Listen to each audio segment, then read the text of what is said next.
Salut à vous tous. Dans ce chapitre arithmétique dans Z, on a déjà vu divisibilité dans Z.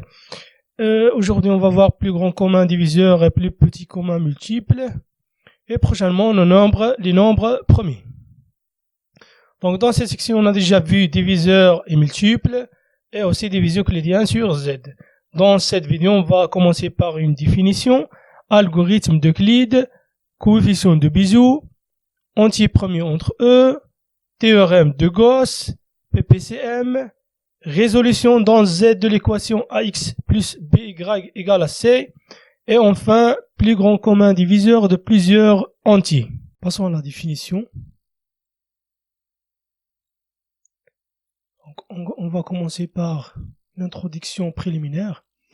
Donc, si on prend deux nombres entiers A et B, premier point, si le couple AB est différent de 0, 0, c'est-à-dire si l'un des deux entiers est non nul, donc l'ensemble des diviseurs communs à A et B est une partie de Z, d'accord, non vide puisqu'il contient 1, parce que 1 divise tous les entiers, donc il divise A, il divise B, c'est un diviseur commun, d'accord, et majoré par max de la valeur absolue de A et de B. Donc, pourquoi?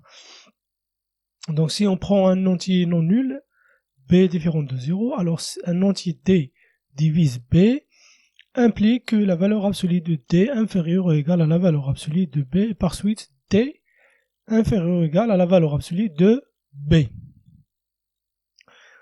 Donc un élément qui divise en même temps A et B, donc il est inférieur au max de la valeur absolue de A ou la valeur absolue de B. Donc, puisque cet ensemble non vide est majoré, alors elle possède donc un plus grand élément supérieur ou égal à 1. Deuxième point, si le produit AB est différent de 0, c'est-à-dire si A différent de 0 et B différent de 0, l'ensemble des multiples strictement positifs communs à A et B est une partie de N. Non vide, car elle contient la valeur absolue de AB. Oui. Elle possède donc un plus petit élément. D'accord? Donc, revenons à ce point-là. Donc, une remarque. Donc, elle est même, c'est-à-dire l'ensemble des diviseurs communs, est même majoré par min de la valeur absolue de A et de la valeur absolue de B. Si A et B sont non nuls. Donc, si A est non nul et B est non nul, un diviseur commun de A et B, alors il est inférieur en même temps à la valeur absolue de A, il est inférieur aussi à la valeur absolue de B par suite, il est inférieur au min de A et de la valeur absolue de A et de la valeur absolue de B. Donc voilà la définition. Le PGCD de A et B, noté comme ça, est le plus grand des diviseurs communs à A et B lorsque le couple AB est différent de 0, 0. Donc, ce plus grand élément existe d'après cette introduction préliminaire.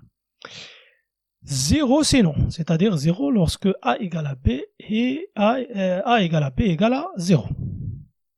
C'est bon?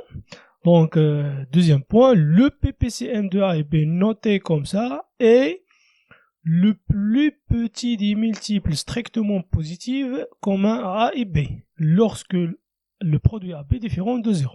Donc ce plus petit élément existe aussi d'après cette introduction préliminaire. 0, c'est non, c'est-à-dire 0 lorsque A égale à 0 ou bien B égale à 0. En remarque, étant donné deux entiers relatifs A et B, on a le PGCD de A et B est égal le PGCD de la valeur absolue de A et la valeur absolue de B. De même pour le PPCM, donc le PPCM de A et B est celui de la valeur absolue de A et de la valeur absolue de B. Donc pourquoi? Donc l'ensemble, tout simplement parce que l'ensemble des diviseurs communs à A et B, c'est exactement l'ensemble des diviseurs communs à la valeur absolue de A et à la valeur absolue de B. C'est-à-dire là, un élément divise A, c'est seulement s'il divise la valeur absolue de A. Donc c'est bon. C'est pourquoi l'on se posera souvent par la suite que A et B sont des entiers naturels. Par définition, on a pour tout A appartenant à Z, le PGCD de A est 0 égale la valeur absolue de A, d'accord? Parce qu'on a ici, si le couple AB est différent, dans les deux cas, donc si AB, le couple AB est différent de 0, 0, c'est-à-dire ici, si A est différent de 0, le premier point, si A est différent de 0, alors le plus grand des diviseurs communs à A et B, c'est la valeur absolue de A. C'est le plus grand diviseur commun à A et à 0. Si A égale à 0, donc c'est égal à 0 égale à la valeur absolue de 0. Donc, de même pour le PPCM de A est 0 égale à 0. Le PPCM de A est 0 égale à 0. Donc, on est dans cette situation-là. C'est-à-dire A égale à 0, B égale à 0. Donc, ici, on a B égale à 0. Donc, le PPCM égale à 0. Si A égale à B égale à 0, les diviseurs communs à A et B sont tous les entiers et il n'en existe donc pas de plus grand pour la relation d'ordre, pour cette relation d'ordre, c'est-à-dire l'ordre naturel dans Z. Donc, lorsque A égale à B égale à 0, donc les diviseurs communs A et B sont tous les entiers. Donc on ne peut pas parler de plus grand élément. C'est bon. Si AB égale à 0, seul 0 est un multiple commun à A et B. Et il n'existe donc pas de multiple strictement positif commun à A et B. Voilà, donc ici pour parler de l'ensemble des multiples strictement positifs, il faut que le produit AB soit différent de 0. Sinon, donc le seul 0 est un multiple commun. Donc il n'en existe pas de multiples strictement positifs. D'accord? Donc c'est tout pour cette section. Passons maintenant à l'algorithme d'Euclide. Proposition. Si on prend deux entiers naturels A et B avec B non nul, donc si A s'écrit sous la forme BQ plus R, alors DA inter DB, c'est-à-dire l'ensemble des diviseurs communs à A et B, égale à l'ensemble des diviseurs communs à R et B. Donc, par conséquent, le PGCD de A et B, c'est exactement le PGCD de B et R. Donc, ici, il faut faire attention, cette écriture n'impose rien à B, à Q et R. Ce sont des entiers, peuvent être des entiers relatifs quelconques. Donc, par exemple, voilà 12 égale à 2 fois 3 plus 6, c'est-à-dire que le diviseur commun à 12 et 3, c'est celui de 3 et 6. Démonstration, donc pour démontrer cette égalité, on peut procéder par double inclusion. Donc pour montrer on prend un élément de cet ensemble, donc soit un élément qui divise, un entier qui divise A et B, donc il divise A moins BQ et par suite il divise R. Donc il divise B et R. Et inversement, si on prend un élément de cet ensemble, c'est-à-dire un entier qui divise R et B, donc il divise R et B, il divise cette combinaison linéaire, par suite il divise A, c'est-à-dire il divise B et A. Voilà la démonstration, elle est facile, elle est évidente. Donc, le résultat précédent est en particulier vrai lorsque Q et R sont respectivement les quotients et restent de la division euclidienne de A par B. Et donc, pour calculer le PGCD de A et B, il suffit de calculer celui de B et de R. Donc ici, la proposition, donc cette expression est générale, mais en particulier, elle est vraie si Q et R sont le quotient et le reste de la division euclidienne de A par B. Donc, comme R, donc si R c'est le reste de la division euclidienne, il est inférieur strictement à B, donc on se ramène à un couple d'entiers plus petit. Il suffit alors de recommencer ce qui constitue l'algorithme. Donc, il suffit alors de recommencer ce qui constitue l'algorithme d'Euclide que nous décrivons ci-dessous. Pardon. En description, étant donné deux entiers naturels A et B, définissons une suite d'entiers R0 égale à A, R1 égale à B, pour 1 supérieur ou égal à 1. Si R1 différent de 0, on définit R1 plus 1 par la façon suivante, si le reste de la division euclidienne de Rn moins 1 par Rn. Et ainsi de suite. Donc la suite R ne peut pas être définie sur R. Je pense que ne peut pas être infinie sur N, car elle est strictement décroissante à partir du rang 1. Donc elle est décroissante, parce que toujours le reste elle est inférieur strictement à B, et à valeur dans N. Donc une suite qui est décroissante à valeur dans N, elle deviendra stationnaire à partir d'un certain rang. Donc il existe donc un rang 1 pour lequel on a Rn. Donc elle est strictement, voilà, donc elle est strictement décroissante, donc il sera nul à partir d'un certain rang. Voilà. Donc il s'annulera à partir d'un certain rang. Voilà. Donc il existe donc un rang n pour lequel on a Rn. Donc voilà, donc pas dire strictement décroissante, mais seulement décroissante, parce que à partir d'un certain rang, elle sera stationnaire. Donc on peut dire que les premiers termes sont strictement décroissants, d'accord. Donc il existe donc un rang n pour lequel on a Rn différent de 0 et Rn plus 1 égale à 0. Donc d'après la proposition précédente, on a alors le PGCD de A et B, c'est celui de R0, R1, c'est celui de R1, R2, et ainsi de suite, c'est celui de Rn et Rn plus 1, sachant que Rn plus 1 est nul, donc le PGCD de Rn et Rn plus 1, c'est égal exactement à Rn. Donc le PGCD de A et B est donc le premier reste non nul obtenu dans la suite des divisions successives. C'est ce qui constitue l'algorithme d'Euclide. Prenons un exemple. Donc on veut calculer ou bien on veut trouver le PGCD de ces deux nombres-là. Donc voilà, donc on fait la division euclidienne. 312 égale 3 fois 84 plus 60. Donc ici le PGCD de ce nombre et de ce nombre, c'est celui de ce nombre et de ce nombre. Donc on refait le processus. 84 égale à 1 fois 60 plus 24. Donc le PGCD de ce nombre et de ce nombre, c'est celui de ce nombre et de ce nombre. Et on recommence. Donc 60 égale à 2 fois 24 plus 12.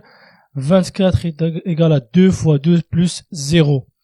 Donc c'est le PGCD de ces deux nombres, si le dernier reste non nul dans les divisions successives, c'est ce qui constitue l'algorithme d'Euclide. Donc c'est fini pour cette section. Passons au coefficient de Bézout.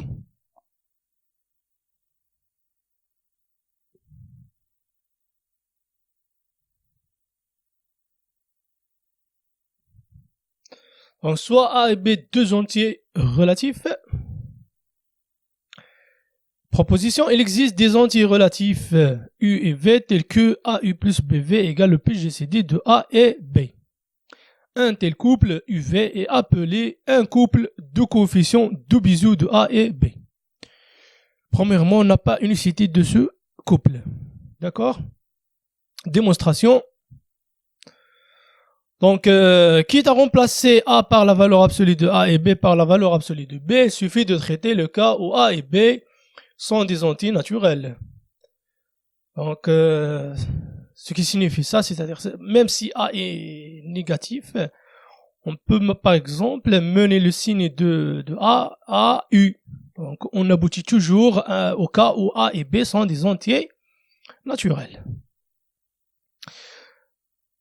Démontrons par récurrence sur B appartenant à L la propriété HB pour tout antinaturel A, il existe UV appartenant à Z carré tel que AU plus BV égale à le PGCD de A et B. Donc on va procéder par récurrence.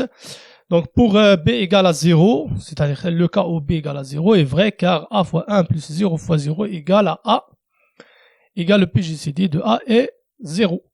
Donc passons maintenant à l'hypothèse de récurrence. Supposons la propriété vraie jusqu'au rang B-1. Jusqu'à un rang donné B-1 avec B appartenant à une étoile. Soit A appartenant à N, notant dès le PGCD de A et B, on effectue la division euclidienne de A par B, on aboutit à A égale à BQ plus R, avec R inférieur strictement à B, d'accord? D'après la proposition précédente qu'on a déjà vue, donc le PGCD de A et B, c'est celui de B et R. Et on a donc D égale le PGCD de B et R. Et la propriété HR s'applique ici parce que on a R inférieur strictement à B. Voilà. Donc, c'est-à-dire ici, ce qui joue le rôle de B, c'est R, ici. Ce qui joue le rôle de B, c'est R. Et ce qui joue le rôle de A, c'est B. Donc, on a R inférieur strictement à B, c'est-à-dire inférieur ou égal à B-1. Donc, l'hypothèse de récurrence s'applique et ça montre qu'il y a l'existence de deux entiers relatifs U', V', tels que B est prime plus R, V' égale à D. On a donc, on remplace R par A moins BQ, on aboutit finalement à une expression de la forme AU plus BV égale à D. Voilà donc ce qui termine la démonstration. Les diviseurs communs A et B sont les diviseurs du PGCD de A et B. Donc voilà, les diviseurs communs A et B sont exactement les diviseurs du PGCD de A et B. Démonstration. En reprenant les notations de l'algorithme d'Euclide de la page précédente, bien qu'on avait précédemment, on a dr0 inter dr1 égale drn inter drn plus 1 jusqu'à aboutir à drn. Rn, c'est le PGCD de A et B. Donc, finalement, dA inter dB égale à D A inter D du PGCD de A et B. C'est-à-dire l'ensemble des diviseurs communs de A et B, c'est exactement l'ensemble des diviseurs du PGCD de A et B, ce qu'il fallait démontrer. Ou bien on peut utiliser ce résultat-là. Donc, pour l'implication directe, donc soit on prend un élément, un entier qui divise A et B. Donc, s'il divise A, il divise B, il divise cette combinaison, et par suite, il divise le PGCD de A et B. Voilà. Réciproquement, si on prend un élément qui divise le PGCD de A et B, donc, c'est évident qu'il divise A, il divise B. D'accord? C'est un diviseur du PGCD de A et B. Il divise A et il divise aussi B. Remarque, le PGCD de A et B est donc le plus grand au sens de la divisibilité des diviseurs positifs communs à A et B. Ce résultat est valable même si A égale à B égale à 0. Car dans ce cas, l'ensemble des diviseurs positifs communs est égal à n. Et 0 est bien le plus grand élément de n pour la divisibilité. Donc pour cette relation d'ordre, c'est-à-dire la relation de divisibilité, le 0 est le plus grand élément. Donc c'est vrai même si A égale à B égale à 0. En revanche, pour l'ordre naturel de N, il n'existe pas dans ce cas de plus grand diviseur commun à A et B. On a déjà parlé de ça. Donc, prenons un exemple. Donc, on a déjà fait l'algorithme d'Euclide pour ces deux nombres. Donc, pour avoir un couple de Bézier pour ces deux nombres, il suffit de se baser sur cet algorithme en remontant, c'est-à-dire en commençant par cette dernière égalité. Donc, on écrit 12 en fonction de 24 et de 60, puis on écrit 24 en fonction de 60 et de 84, ainsi que 60, on l'écrit en fonction de 64 et 312. C'est ça l'idée. Donc, on commence Donc 12 égale à 60 moins 2 fois 24. Donc on remplace 24 donc, par cette quantité moins cette quantité. Puis on développe, mais on calcule, on garde toujours les coefficients. On fait pas les calculs, c'est-à-dire ici, on essaie de calculer 2 fois 60. Non, on conserve les coefficients. Donc on remplace 60. Donc ici on a simplifié. Ensuite on remplace 60 par cette quantité moins cette quantité. Et on aboutit finalement à cette expression. Voilà, on a trouvé un couple de coefficient de Bézier, c'est 3 moins 11. Donc, c'est tout. Entier premier entre eux. Définition. Les entiers A et B sont premiers entre eux si leur PGCD égale à 1. C'est-à-dire si les seuls diviseurs communs à A et B sont 1 et moins 1. C'est-à-dire que le plus grand diviseur commun à A et B égale à 1. Proposition 7, identité de Bézier. Les entiers A et B sont premiers entre eux si et seulement si il existe UV appartenant à Z carré tel que AU plus BV égale à 1. Donc, l'implication directe, on l'a déjà vu. C'est ce qui concerne les coefficients de Bézier, c'est-à-dire si A et B sont premiers entre eux, c'est-à-dire que le PGCD de A et B égale à 1, ça implique qu'il existe deux entiers relatifs tels que AU plus BV égale à 1. Donc, maintenant, traitons l'implication réciproque. Donc, s'il existe deux entiers relatifs UV tels que AU plus BV égale à 1, alors tout diviseur commun à A et B divise cette combinaison et par suite divise 1. C'est-à-dire égal à 1 ou à moins 1. On en déduit que A et B sont premiers entre eux. Voilà, donc c'est bon. Proposition 8. Si D égale à le PGCD de A et B, alors il existe deux entiers A' et B' premiers entre eux, tels que A égale à D A' et B égale à D B'. Démonstration. Donc, le cas où A égale à B égale à 0, on a D aussi égale à 0 et il suffit de prendre A' égale à B' égale à 1. Sinon, comme D divise A et B, il est clair qu'il existe A' et B' tel que A égale à D A' et B égale à D B'. Comme D est le PGCD de A et B, il existe U et V entiers tels que D égale à AU plus BV, donc l'identité de Bézier. Ce qui donne donc 1, donc en divisant par D. En divisant par D, ce qui donne 1 égale à A'U plus B'V. Donc voilà, on applique l'identité de Bézier ici. Ainsi, A et B' sont premiers entre eux. Voilà. D'accord. Corollaire. Tout nombre rationnel s'écrit sous forme irréductible, c'est-à-dire sous la forme A sur B, où A et B sont des entiers premiers entre eux, bien sûr avec B non nul. Comment ça? Donc, pour obtenir cette forme irréductible d'un rationnel quelconque, il suffit de diviser son numérateur et son dénominateur par leur PGCD.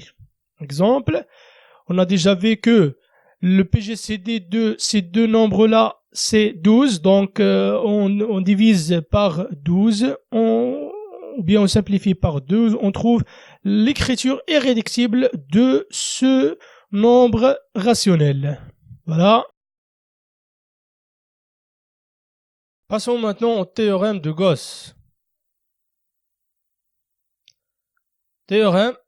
Étant donné trois entiers relatifs A, B et C, on a donc si A et B sont premiers entre eux et A divise le produit BC, ça implique que A divise C. Démonstration. Donc supposons que A et B sont premiers entre eux et A divise le produit BC. D'après l'identité de Bézier, il existe deux entiers relatifs U, UV tels que AU plus BV égale à 1.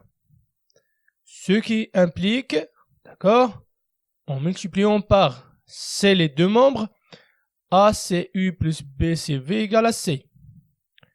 Comme A divise BC, hein, oui, donc on a A divise ce terme et A divise BC, donc A divise cette combinaison et par suite divise C. Donc voilà, on a A divise BCV et donc A divise cette combinaison, donc divise C. Remarque, ce théorème est également appelé parfois lemme de Gauss. Exemple. Étant donné un rationnel possédant deux formes irréductibles, A1 sur B1 et A2 sur B2. Donc, avec A1 et B1 sont premiers entre eux, A2 et B2 sont premiers entre eux. C'est-à-dire on cherche ici s'il y a unicité ou pas. Donc on a, donc en multipliant A1, donc ces deux rationnels sont égaux, c'est-à-dire A1 B2 égale à A2 B1. Ainsi, B1 divise A1 B2, donc B1 divise ce produit. Et comme il est premier avec A1, oui, on en déduit qu'il divise B2. D'accord. Donc B1 divise ce produit. B1 et A1 sont premiers entre eux, et par suite B1 divise B2. Par symétrie, on montre aussi que B2 divise B1. Alors, d'après une proposition qu'on a déjà vue, donc la valeur absolue de B2 égale la valeur absolue de B1. Et par suite, B2 égale epsilon B1 avec epsilon, ça représente le signe. Donc, soit plus ou moins 1. Et par suite, A2 aussi égale à epsilon A1. Donc, un rationnel R s'écrit donc de manière unique sous la forme A sur B en imposant à B d'être positif. Donc, on a unicité si on impose au dénominateur d'être positif, sinon on a unicité à un signe près. Et A et B sont premiers entre eux, c'est ce que l'on appelle l'écriture canonique de R. L'écriture canonique de R. Donc, A et B sont premiers entre eux et le B sont positifs appartenant à une étoile. Cette écriture est unique et s'appelle l'écriture canonique de R. C'est bon. Exemple, on a déjà vu que ce rationnel s'écrit d'une façon irréductible, comme ça. Et on peut l'écrire aussi comme ceci. D'accord? Donc, il y a unicité de l'écriture à un signe près. Donc, si on impose au dénominateur d'être positif, on aura une seule écriture canonique. D'accord? Passons maintenant à cette proposition. Étant donné trois entiers relatifs A, B, C, on a. Donc, si A et B sont premiers entre eux et A et C sont premiers entre eux, ça équivalent à que A et BC et le produit BC sont premiers entre eux. C'est une proposition intéressante. Donc, un élément relatif est premier avec un produit de deux nombres, si et seulement si il est premier avec chacun de ces facteurs. Démonstration. Donc, supposons, donc on va traiter le sens ou bien l'implication directe. Donc, si on a A et B sont premiers entre eux et A et C sont premiers entre eux, on veut montrer que A et B, C sont premiers entre eux. D'accord. On peut montrer à l'aide du théorème de Gauss que A et B, C sont premiers entre eux, mais on peut aussi utiliser l'identité de Bézier. D'accord.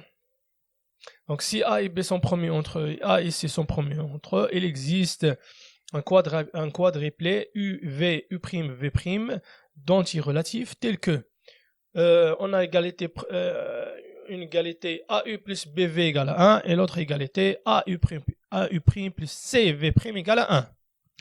En multipliant membre à membre ces deux égalités, on obtient alors immédiatement une relation du type. Donc si on multiplie membre à membre et après simplification, on peut avoir une égalité du type AU plus BCV égale à 1, ce qui prouve que A et BC sont premiers entre eux, d'après l'identité de Bézier. D'accord? La réciproque est évidente, donc si on a A et BC sont premiers entre eux, donc puisque A, le PGCD de A et B et le PGCD de A et C sont des diviseurs communs à A et BC. Ce sont des diviseurs communs à A et BC, donc ils divisent leur PGCD, c'est-à-dire ils divisent 1. Et par suite égal à 1. D'accord? Donc, par exemple, si on prend ce PGCD, donc ce PGCD divise A et divise B, donc il divise BC, et par suite il divise A et il divise encore BC. Donc c'est un diviseur commun de A et BC. Voilà la méthode utilisant le théorème de Gauss. Donc, on veut toujours démontrer l'application directe. Donc, si A et B sont premiers entre eux et A et C sont premiers entre eux, on veut montrer que A et B, C sont premiers entre eux. D'accord? Donc, posons D, le PGCD de A et B, C. Posons D', le PGCD de D et B. Donc, D' divise A. Pourquoi? Donc, D' divise D. Et D divise A. La transitivité dit que D' divise A. Et D' divise B. D'accord? C'est bon. Donc D' divise à la fois A et B. Et par suite, ils divisent leur PGCD. Donc D' divise A, le PGCD de AB, qui est égal à 1. Et par suite, D' égale à 1. Donc on a montré en premier temps que D' égale à 1. C'est bon. C'est-à-dire que D et B sont premiers entre eux. Implique D égale à 1. Comment? Donc, on a D divise A. C'est bon. Et encore, on a D divise BC. Et puisque D et B sont premiers entre eux, donc, d'après le théorème de Gauss, D divise C. Donc, on a en même temps, ou bien à la fois, D divise A et D divise C, donc divise 1, et par suite, D égale à 1. Cette proposition se généralise facilement par récurrence à un produit fini quelconque. Un produit est premier avec un entier A si et seulement si chacun de ces facteurs est premier avec A. Un produit fini. D'accord? Donc voilà, cette proposition est intéressante. Donc, un produit est premier avec un entier A si et seulement si chacun de ces facteurs est premier avec A. C'est bon. Corollaire, si A et B sont deux entiers relatifs premiers entre eux, alors on a, quel que soit M, N, des entiers naturels, A à la puissance M et B à la puissance N sont aussi premiers avec eux. D'accord? Passons maintenant au PPCM. Proposition, si A et B sont deux entiers premiers entre eux, alors les multiples communs à A et B sont les multiples de AB. En particulier, on a le PPCM de A et B égale la valeur absolue de AB. Une lecture très intéressante. Donc, si A et B sont premiers entre eux, et si A divise C et B divise C, ça implique que le produit AB divise encore C. Démonstration. Il est évident que les multiples de AB sont les multiples communs à A et B. Donc, réciproquement, supposons que A divise X et B divise X, c'est-à-dire que X est un multiple de A et X est un multiple de B, c'est un multiple commun. Il existe donc un entier C tel que donc X égale à BC, parce que X est un multiple de B. Comme A divise X et A et B sont premiers, le théorème de Gauss montre que A divise C. Il existe donc un entier Y tel que C égale à Y. Ce qui donne X égale à B et on remplace C par AY. On trouve finalement X égale à ABY c'est-à-dire que x est un multiple du produit AB, ce qui termine la démonstration. Donc, pour ce point-là, le PPCM de AB, c'est la valeur absolue de AB. Donc, on a montré que un multiple commun à AB, c'est un multiple de AB, en particulier s'il est un multiple de la valeur absolue de AB. Et chaque autre multiple commun est un multiple du valeur absolue de AB. C'est-à-dire que la valeur absolue de AB, c'est le plus petit multiple non nul commun à A et B. Donc, on peut facilement généraliser ce résultat à un produit fini quelconque d'entiers premiers entre eux. On peut énoncer cette corollaire. Si des entiers premiers entre eux 2 à 2 divisent un entier A, alors leur produit divise A. Une autre lecture. Si un entier A est multiple commun des entiers premiers entre eux, alors A reste un multiple commun de leur produit. Passons maintenant au corollaire. Soit A et B deux entiers, notons dès leur PGCD et prenons A' et B' premiers entre eux tels que A égale à DA' et B égale à DB'. Donc dans le cas où A et B ne sont pas premiers entre eux, on peut faire intervenir leur PGCD. Le premier point, les multiples communs à A et B sont les multiples de DA', B'. Et par suite, le PPCM de A et B sera la valeur absolue de DA', B', c'est-à-dire D fois la valeur absolue de A', B'. Et on a le PPCM de AB fois le PGCD égale la valeur absolue de AB.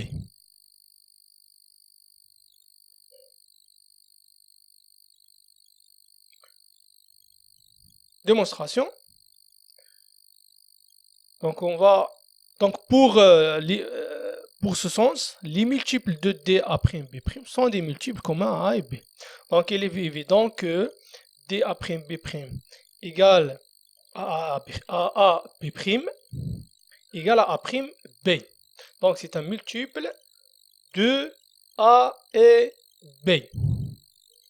Donc chaque multiple de DA', B' est un multiple par conséquent à A et B. Le sens direct, donc réciproquement, soit x est un multiple commun à A et B.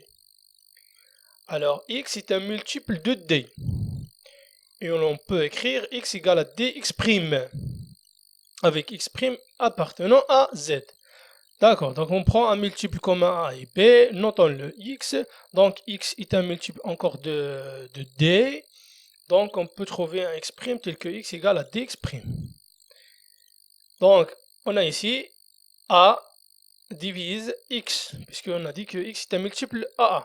Donc DA' divise dx', on a deux cas. On doit traiter deux cas, si D égale à 0, si D égale à 0, si D égale différent de 0. Donc pour D différent de 0, donc on peut trouver facilement A' divise x', et de même B' divise x'. Pour D égale à 0, alors on a le même résultat, car on peut prendre A' égale à B' égale à 1. Donc, et comme A' et B' sont premiers entre eux, donc leur produit divise x'. Ainsi, DA', B' divise dx' égale à x. Et par suite, x est un multiple de DA', B'. Le deuxième point est immédiat. C'est-à-dire, donc ce résultat c'est évident. Pour cette égalité-là, donc on remplace le PPCM de A et B par D fois la valeur absolue de A', B', le PGCD par D, donc on trouve ce résultat-là, ce qui conclut la démonstration. Corollaire, donc les multiples communs à A et B, avec A et B des entiers naturels, des entiers relatifs, sont les multiples de leur PPCM. Voilà. Les multiples communs de A et B sont les multiples de leur PPCM. Passons à cet exemple. Soit A et B deux entiers relatifs, si A égale à x A' et B égale à x B', avec x A', B' des entiers relatifs.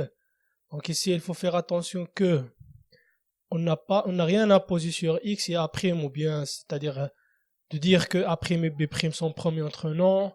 D'une façon générale, si A égale à x A' et B égale à x B', alors le PGCD de A et B égale la valeur absolue de x fois le PGCD de A' et B'. De même pour le PPCM de A et B égale la valeur absolue de x fois le PPCM de A' et B'. Démonstration. Donc, tout d'abord, les résultats étant évidents pour x égale à 0. Si x égale à 0, alors A égale à 0, B égale à 0, donc le PGCD égale à 0, le PPCM égale à 0, donc le résultat est valable. On peut supposer dans la suite que x est différent de 0. Donc, on va traiter cette égalité.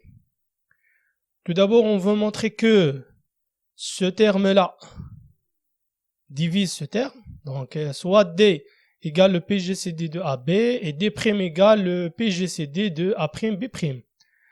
Premier point, comme D' divise A' et D' divise B', on a donc x D' divise x A', x D' divise x B', c'est-à-dire que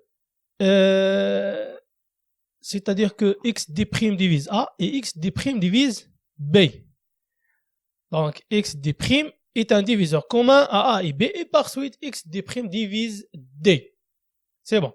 Donc, pour le deuxième point, j'ai préféré donner ma version de démonstration. Donc, on va, d'après le théorème de Bézier, il existe U et V tel que UA' plus B' égale le PGCD de A' et B'. En multipliant par X, donc on va trouver UA plus BV plus VB égale à X fois le PGCD de A', B'. Donc, si D divise A et divise B, elle divisera ce terme. Par suite, on a montré que ce terme divise ce terme, d'où l'égalité en ajoutant une valeur absolue. Donc, maintenant, passons à cette égalité-là. Donc, on va poser M égale le PPCM de AB, M' le PPCM de A', B'. Donc, premier point, on va montrer que ce terme divise ce terme.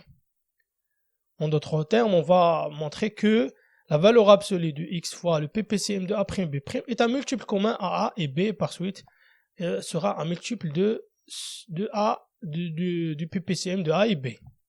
Donc, comme A' divise M' et B' divise M', on a A qui est égal à x A' divise x M' et B égale à x B' divise x M'. Donc, on a divisé par x qui est non nul. Donc, x M' est un multiple commun à A et B, et par suite, sera un multiple, c'est un multiple de M, c'est-à-dire que M divise x M', et par suite divise la valeur absolue de x fois M'. Pour réciproquement, donc on veut montrer que ce terme divise ce terme. Donc, puisque M est un multiple de A, qui est égal à x A', c'est un multiple de x en particulier. Donc, on peut écrire M égale à xy. On a alors x A' divise xy. A divise M et B divise M. Ce qui donne, puisque x est différent de 0, que A' divise y et B' divise y, et par suite A' et B' diviseur, ou bien y est un multiple commun à A' et B', et par suite y sera un multiple de M', ce qui prouve que x M' divise x y qui est égal à M. Donc on a prouvé que ce terme divise ce terme, et d'où l'égalité.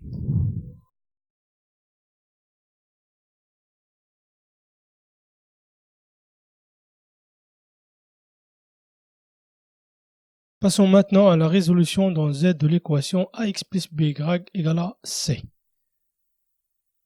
Donc, dans toute la suite, soit a et b et c trois antirelatifs, a et b étant non nuls, considérons l'équation ax plus by égale à c, dont on cherche les solutions x, y dans z carré. Solution générale, donc si c n'est pas multiple du PGCD de a et b, donc l'équation E n'a pas de solution, car pour tout x, y appartient à z carré, l'anti-ax plus by est un multiple du PGCD de a et b. Donc, premier point, on vérifie que si le PGCD de a et b divise c. Sinon, alors l'équation n'a pas de solution. Exemple. Donc, l'équation 8x plus 12y égale 18. Le PGCD de 8 et 12 égale à 4. 4 ne divise pas 18, donc cette équation n'a pas de solution dans z carré. Si C est un multiple du PGCD de A et B, donc elle s'écrit sous la forme C égale à lambda fois le PGCD de A et B. Donc, d'après le théorème de Bezout, il existe UV, un couple d'antirelatifs tel que AU plus BV égale le PGCD de A et B. Et le couple, et par suite, le couple lambda U, lambda V est alors une solution de l'équation E. L'équation E possède donc des solutions. Dans la suite, on note x0, y0, une solution particulière. Donc, on sait que, d'après le théorème de Bezout, on garantit l'existence d'un tel couple et par suite une solution de l'équation E. Donc, si on arrive à trouver une solution particulière, par exemple à l'aide de l'algorithme d'Euclide, qu'on a déjà vu la méthode, on va poser D égale à A, le PGCD de A et B. Et on va prendre A' et B', tel que A égale à DA' et B égale à DB'. On a A' et B' premier entre eux, déjà vu. Un couple XY appartenant à Z carré est solution de E si et seulement si on a donc AX plus BY égale à C égale à AX0 plus BY0. Donc voilà, XY une solution générale, X0, Y0 une solution particulière. Donc c'est-à-dire AX moins X0 égale à BY0 moins Y. D'accord? Soit encore, en divisant par D, d'accord, parce qu'on a déjà dit que A et B sont non nuls, donc D sera aussi non nul. Donc on peut diviser par D, par suite A' x moins x0 égale à B' y0 moins y. Donc si xy est solution de étoile, alors A', donc A' divise B' y0 moins y. Et comme A' et B' sont premiers entre eux, le théorème de Gauss implique que A' divise y0 moins y. Et par suite, il existe un relatif K tel que y0 moins y égale à A' K. Ce qui, en reportant dans étoile et en simplifiant par A' différent de 0, donne x moins x0 égale à B' K. Donc, si x, y sont solution, est un couple de solutions de étoiles, alors y 0 moins y s'écrit sous la forme A', et x moins x0 sous la forme B', K avec K un relatif. Réciproquement, si K est un relatif, le couple x0 plus B', K, y0 moins A', K est solution de. On vérifie facilement qu'il s'agit d'une solution de d'où on a équivalence. Voilà, donc maintenant, l'ensemble des solutions de l'équation E est donc l'ensemble des couples de la forme, ou bien sous la forme, x0 plus B', K, y0 moins A', K, avec K appartenant à Z. Donc, x0, y0 représente un couple de solutions particulières. B' prime, donc c'est la division de B par le PGCD, et A', c'est la division de A par le PGCD. Passons à un exemple. Donc, on a déjà vu que, soit l'équation suivante, 312x plus 84y égale à 24. Donc, pour ces deux nombres, on a déjà vu que leur PGCD, c'est 12. Et 12 divise 24. Donc, cette équation a des solutions. Il faut chercher une solution particulière. Donc, d'après le théorème de l'algorithme de Clegg, on a pu trouver un couple de coefficients de Biot. On a déjà travaillé sur cet exemple. 3 et moins 11, un couple de coefficients de Biot. Donc, on a cette égalité. En multipliant par 2, on aboutit aux équations initiales. Donc, une solution particulière, il s'agit du couple 6 moins 22. Donc, d'après ce qui précède, donc, voilà, ça représente A', et 7 représente B', et par suite, l'ensemble des solutions de cette équation dans Z carré, c'est l'ensemble des couples qui s'écrit sous la forme 6 plus 7, 7 c'est B', donc 6 plus 7K, moins 22, moins 26K avec K appartenant à Z.